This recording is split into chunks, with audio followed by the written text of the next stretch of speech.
Be ready. 10 seconds to go.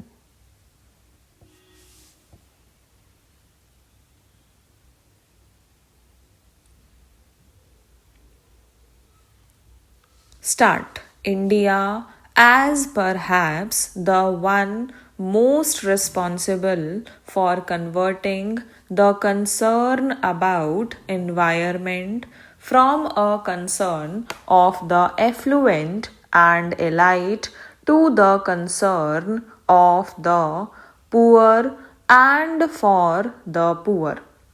Path breaking address at the UN Environment Conference in Stockholm in 1972 swung away attention from the peripheral issues of the environment to the real issues of the environment, that of the relationship between the environment and development.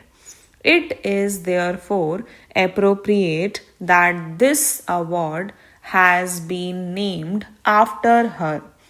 It is a testimony to her contribution to protecting the environment and to raising an awareness about the environment.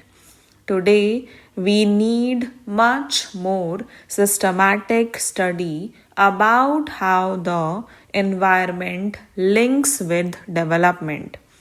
The interlinkages, although they are there, are not known precisely enough.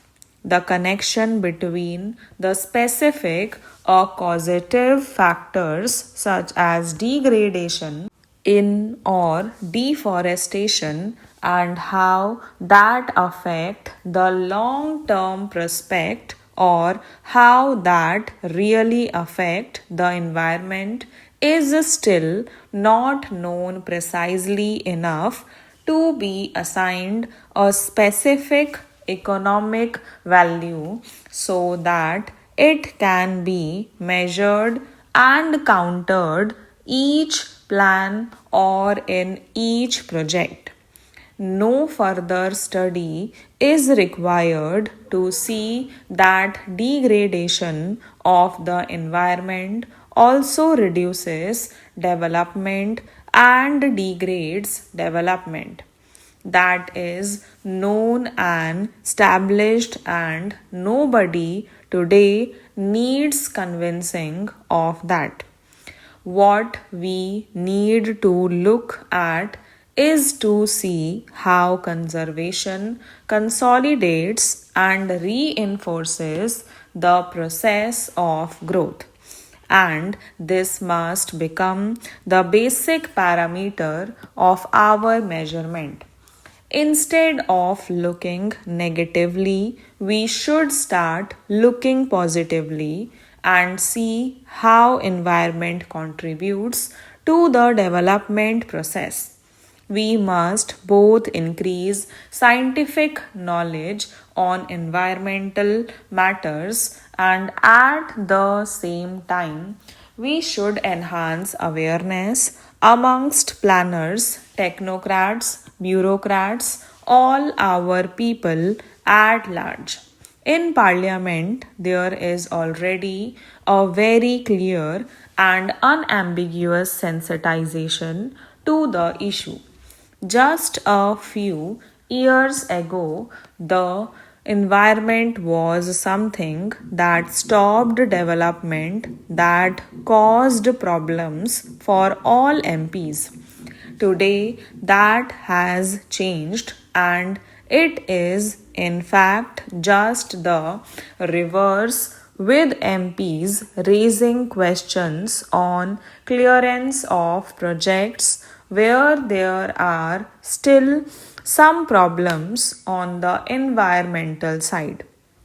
Today, there is a much greater recognition amongst all sections of our people about the cost of degradation and the cost of not protecting the environment. But what must be realized is that there is no escaping this cost from whatever angle you see this project. But what we do not count is the long term cost that we will pay if the environment is not protected. We might pay it, the next generation might pay it, perhaps a neighboring community might have to pay that price. But that price is there and it will be paid, it will be extracted, and our not including that cost in the cost of a particular project or development work does not remove that cost or hide that cost. It remains there. Somebody has to pay. And the more we develop, the more we realize that many of the steps that we had taken in our earlier phases of development, where this cost had not been totaled into the cost of the project, we are having to pay that price today, and the price that we are paying is very, very heavy. It is very difficult to link things specifically, but almost everyone will agree that the droughts and the floods that we have had this year are influenced very substantially by the degradation of the environment by deforestation, by various steps that we have taken without caring enough. This year it will cost us close to rupees 3000 crores just in 1 year, that is, if we do not include the loss of production, it will still rupees 3000 crores. With the loss of production, it would be a vast figure. So, the price is being paid. It is being paid in different places by different generation, by different communities. We can't dodge that price.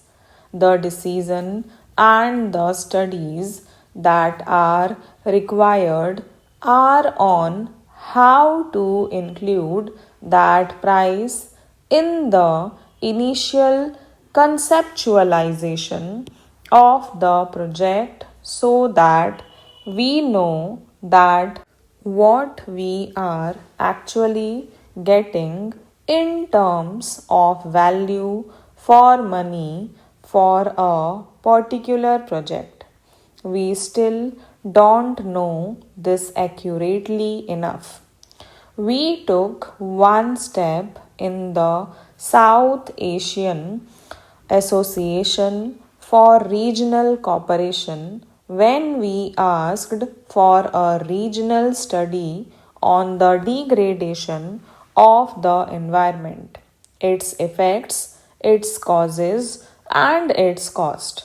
We hope that we will be able to make progress in this direction.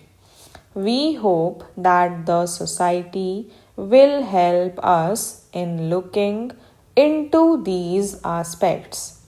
The Bombay Natural History Society deservedly has been awarded the first Indira Gandhi Paryavaran Puraskar.